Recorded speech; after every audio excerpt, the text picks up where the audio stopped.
Welcome to Boost iSpecies. Today's lecture is Central State Relation. It's important chapter. देखते हैं.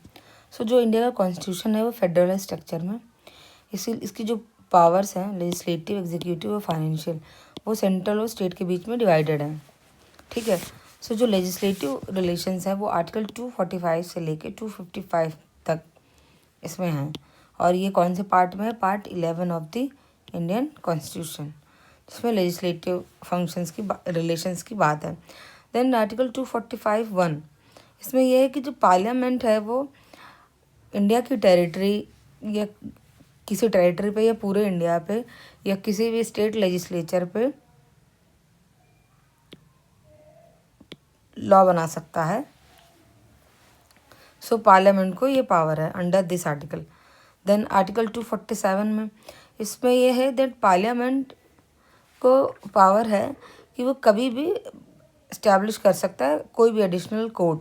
अगर कहीं भी कोर्ट की हमें नीड है, हमें चाहिए, जैसे अभी नॉर्थ ईस्ट स्टेट्स में कुछ सालों पहले वहाँ पे कुछ और चीज़ें डेवलप हुई थी, तो इसमें इसी तरीके से था.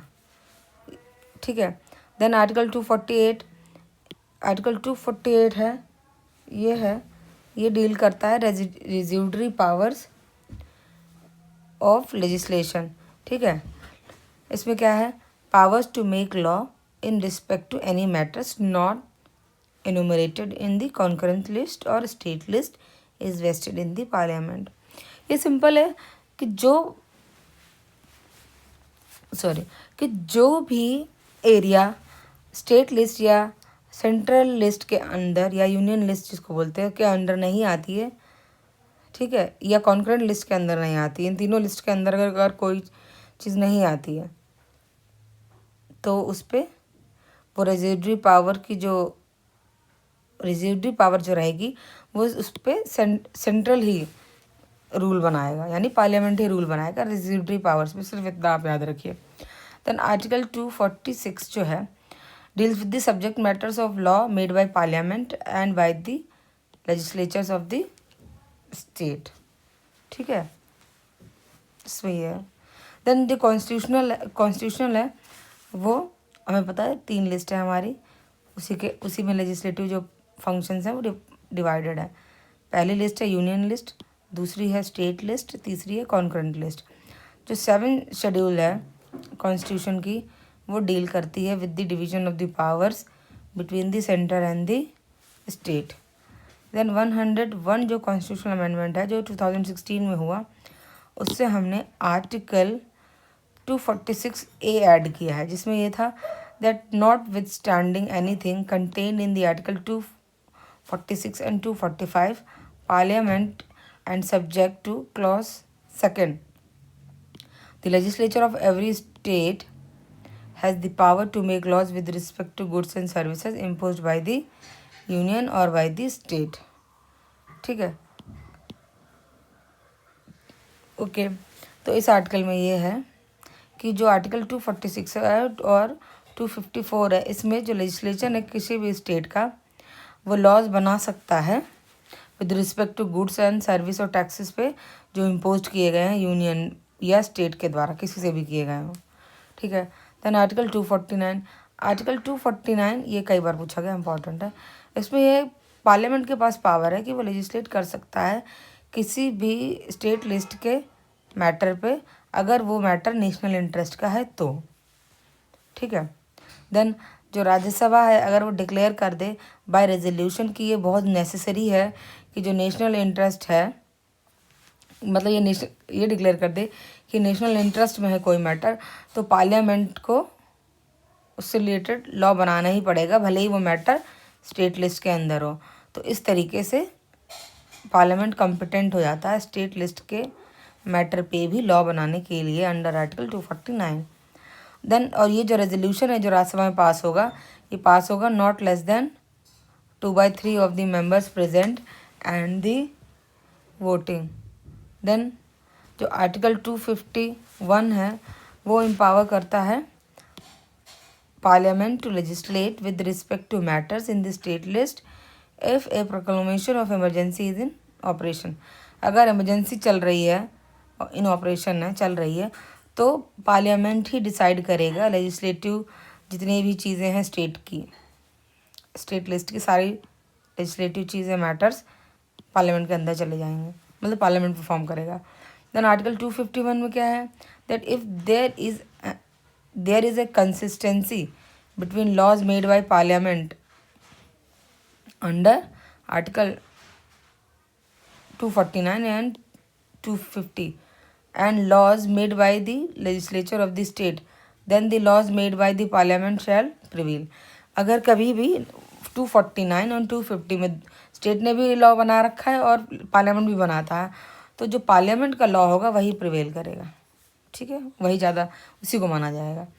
देन आर्टिकल 252, इसमें जो पावर ऑफ पार्लियामेंट है टू लेजिस्लेट टू और more state by consent and adoption of such legislation by giving effect to international agreement, नहीं सॉरी, by टू और मोर स्टेट।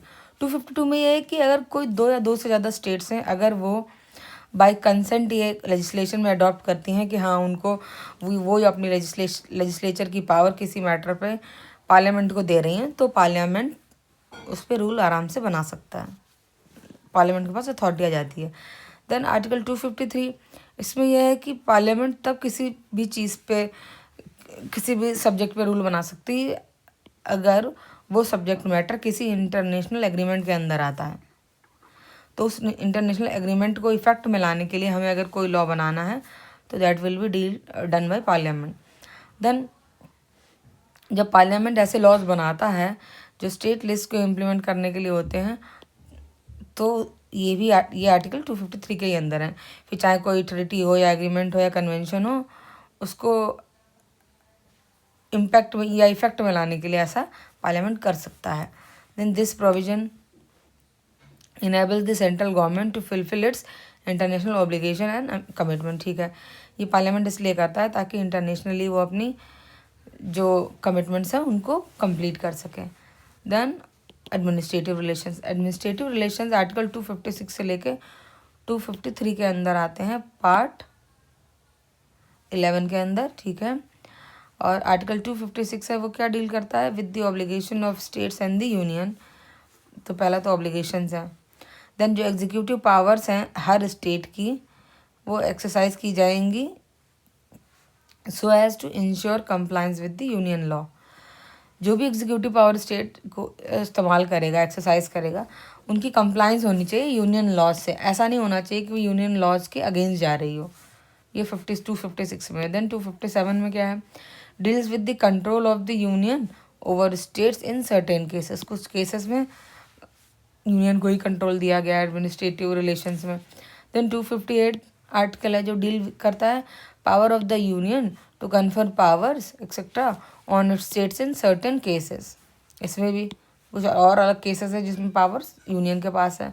देन जो प्रेसिडेंट है with assent of the state government in trust to that government functions in relation to any matter in which the executive power of union extends, ठीक है। वो अपनी power को जो president है वो स्टेट गवर्नमेंट की कंसेंट के बाद में जो अपनी पावर्स है एग्जीक्यूटिव वाली वो यूनियन को एक्सटेंड कर सकता है, वो भी हाँ ठीक है, ऐसे ही करते हैं। देन आर्टिकल 262 फर्स्ट, ये डील करता है with the adjudication of disputes relating to water of inter state rivers और वैली। ये 262 फर्स्ट में, ये भी इम्पॉर्टेंट है। देन आर्टिकल 263 में जो प्रेसिडेंट है वो इस्टेब्लिश करते हैं inter state council to investigate and discuss subjects of the common interest between centre and the state. Such a council was set up on 28 May 1990 को इंडिया की जो इंटरस्टेट काउंसिल है वो बनी थी, ठीक है। देन फाइनेंशियल रिलेशन ये पार्ट 12 में है, आर्टिकल 264 से लेकर 293 आर्टिकल। देन आर्टिकल जो 265 है उसमें है that Indian constitution deals with the Levi of the taxes and the article state that no tax shall be levied or collected except by the authority of the law. कोई भी tax लगाया या collect उसी सिर्फ authority of law से किया जा सकता है, कोई और इस प्रोसेस को टैक्स कलेक्शन या टैक्स लगाने का नहीं कर सकता है।